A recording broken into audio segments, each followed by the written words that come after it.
नंद किशोर गूजर बता रहे हैं। वो कह रहे हैं कि मुसलमान लोग वो बकरे की बलि नहीं दे, यदि देते हैं तो अपने बच्चों की बलि दे। आएगा ये गौ हत्या कब शुरू हुई? अब शुरू हुई? ये तो बहुत पहले से गौ हत्या हो रही है। उसका भेजा जो है ब्राह्मण खाता था, सीधे का माल जो है छत्री खाता था, पेट का माल जो है बनिया खाता था, पैर उसके सूत्र खाते थे। कि बकरा मत काटो, मुर्गा मत काटो, अपने बच्चों को काटो।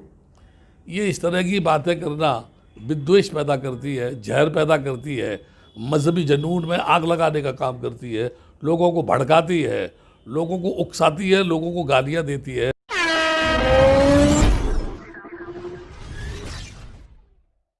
अभी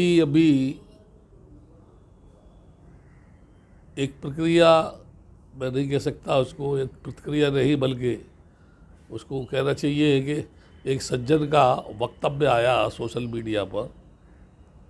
उनका कहना है कि ये पवित्र महीना सावन का चल रहा है, इसमें आगे मुसलमानों की ईद भी आएगी और वो ईद के दिन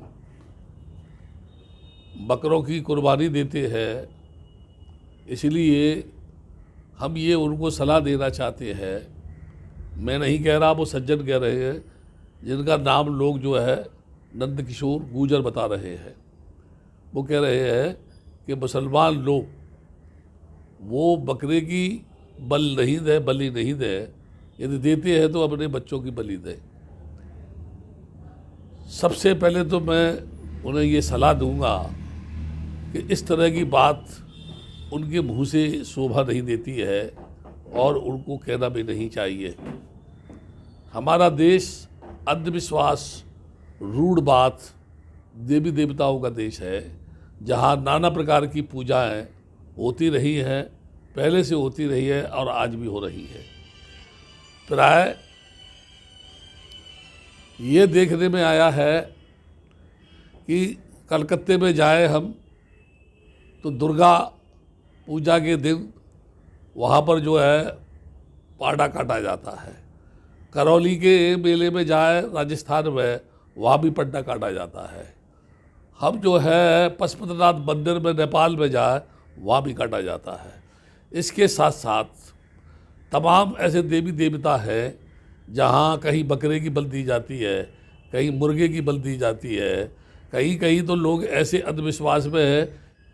मैं उन लोगों से ये कहना चाहता हूँ जो दूसरे मजहब के लोगों को ये सलाह देते हैं कि बकरा मत काटो, अपने बच्चों को काटो। क्या हमारे देश में जो भी देवी देवताओं के नाम पर बलि दी जाती है, उन लोगों को भी नंद किशोर जी ये सलाह देंगे कि वो भी अपने बच्चों को काटें, या उनसे ये कहेंगे कि बकरा मत काटो, मुर्गा मत काटो, अपने बच्चों को काटो? ये इस तरह की बातें करना विद्वेष पैदा करती है, जहर पैदा करती है, मजहबी जनून में आग लगाने का काम करती है, लोगों को भड़काती है, लोगों को उकसाती है, लोगों को गालियां देती है, लोगों को एक ऐसे रास्ते पे खड़ा करके सोचने के लिए मजबूर करती है कि वो लोग फिर ये सोचते हैं कि हमें इस भारत की धरती पर क्या करना चाहिए। बलि चढ़ाने से कभी किसी समस्या का समाधान नहीं हुआ। जहाँ तक बकरे की बलि का प्रश्न है, शायद वो भूल गए हैं।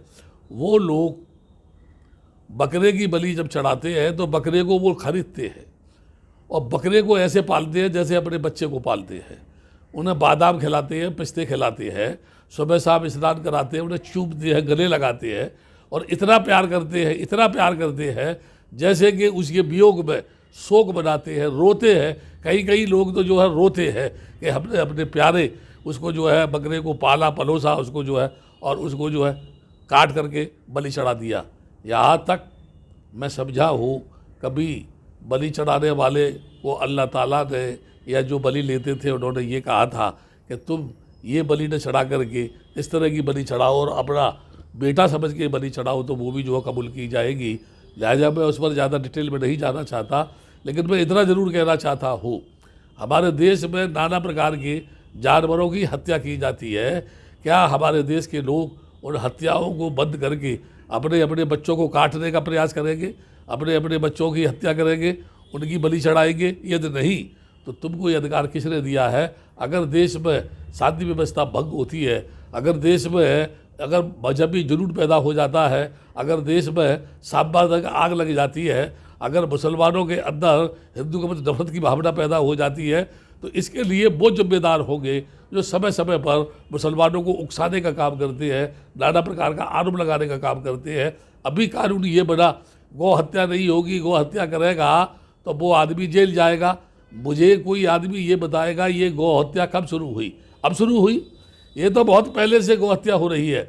उसका भेजा जो है ब्राह्मण खाता था, सीधे का माल जो है छत्री खाता था, पेट का माल जो है बनिया खाता था, पैर उसके शूद्र खाते थे। और आज भी जिंदा यानी जानवर के मांस को खाने वाले लोग आज भी मौजूद नहीं है। इसी लॉकडाउन के पीरियड में किसी आदमी को भूख से इतना तड़फड़ा था, इतना परेशान था वो आगरा के आसपास कि वो कच्चा ही मांस खा रहा था। तब लोगों ने उसे बहुत समझा बुझा करके उसको जो है अच्छा सा भोजन ला के खिलाया उसको, जब उसकी भूख शांत हुई। मैं ये कहना चाहता हूँ, कोई कहता है सनातनी संस्कृति, कोई कहता है फलानी संस्कृति, कोई कहता है ढिकानी संस्कृति। यहाँ दो संस्कृति रही है, सनातनी संस्कृति और वैदिक संस्कृति। सनातनी संस्कृति में ऋषि मुनि साधु सन्यासियों ने लोगों को समझाया है कि तुम अपने जीवन के मालिक बनो, तुम्हारा कोई भी मालिक नहीं है, तुम स्वयं अपने कर्मों से दुख पाते हो, सुख पाते हो।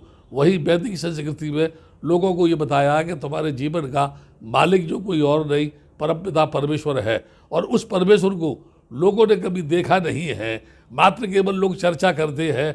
बुद्ध ने कहा है, हे दुनिया के लोगों, बल्कि दुनिया के लोगों को तो उन्होंने बोला ही बोला था, लेकिन सर्वप्रथम उन्होंने कालमाओं को बोला था। कालमाओं की सूत्र आता है, उसमें उन्होंने बोला था कि हे भगवान, कोई कहता है कि मेरा मजहब सही है, कोई कहता है कि मेरा धर्म सही है, आप क्या कहना चाहते हैं?